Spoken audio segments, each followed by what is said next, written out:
Bonsoir Gérard Felzer. Bonsoir Catherine. Tout ce qui roule, vole ou flotte avec des énergies renouvelables était à Monaco cette semaine. Le salon Ever Monaco s'est terminé aujourd'hui avec notamment le Grand Prix de Formule électrique. On va en parler. Mais qu'est-ce que vous avez déniché sur ce salon? Cette 14e édition présentait des prototypes électriques, mais aussi et surtout des produits commercialisés qui deviennent accessibles au grand public. Et Monaco, en organisant cet événement, a comme ambition de devenir une vitrine de mobilité propre, encouragée par le prince Albert de Monaco et sa fondation du même nom. Nous faisons depuis des années beaucoup d'efforts pour promouvoir la mobilité propre. Alors nous avons une incitation à l'achat de véhicules hybrides ou électriques qui fait qu'on a un parc de véhicules électriques qui a dépassé les 2000 véhicules. On est toujours sur des objectifs de 50% des réductions des émissions à l'horizon 2030 et la neutralité carbone à l'horizon 2050. Mais vous avez pu essayer certains véhicules? Alors oui, pour les 2 roues par exemple, un constructeur propose 2 batteries amovibles de moins de 5 kg que l'on peut recharger chez soi ou au travail. On peut même rajouter des batteries dans le coffre pour les longues distances. Démonstration, Charlotte Salbarel, directrice marketing chez Kymco. Il suffit d'allumer le contact, on appuie sur un petit bouton.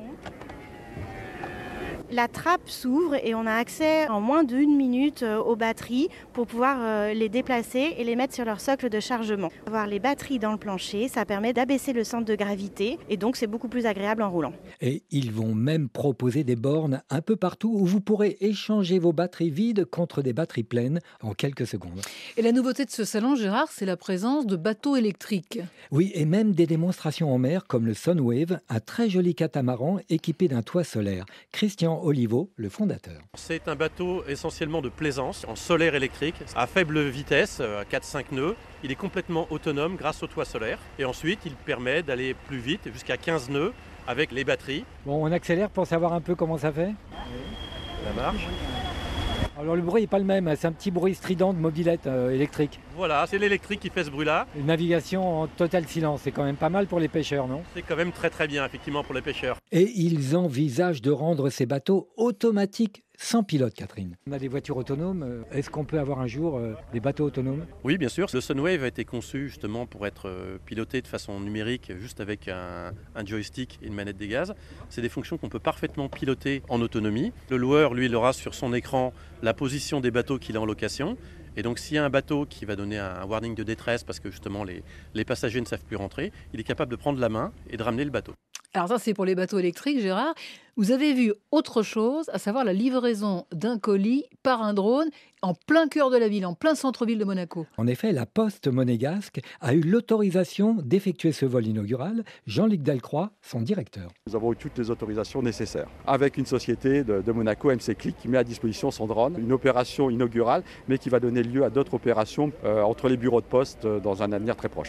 C'est vrai que c'est assez insolite Oui. quand même. Au même endroit cet après-midi, il y avait une course de Formule 1 électrique, parce que c'est ça l'avenir de la F1.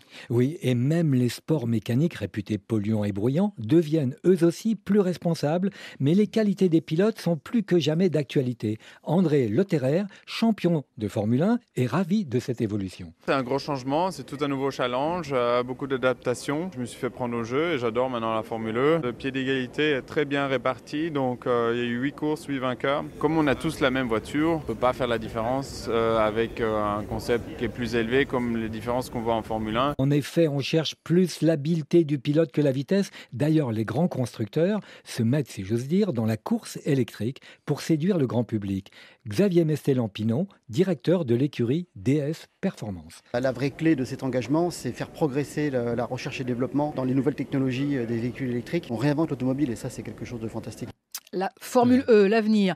Le coup de cœur de la semaine pour des étudiants, Gérard, des étudiants qui construisent et qui participent à des courses en voiture solaire. Oui, comme le World Solar Challenge, une course en Australie de 6000 km uniquement à l'énergie solaire.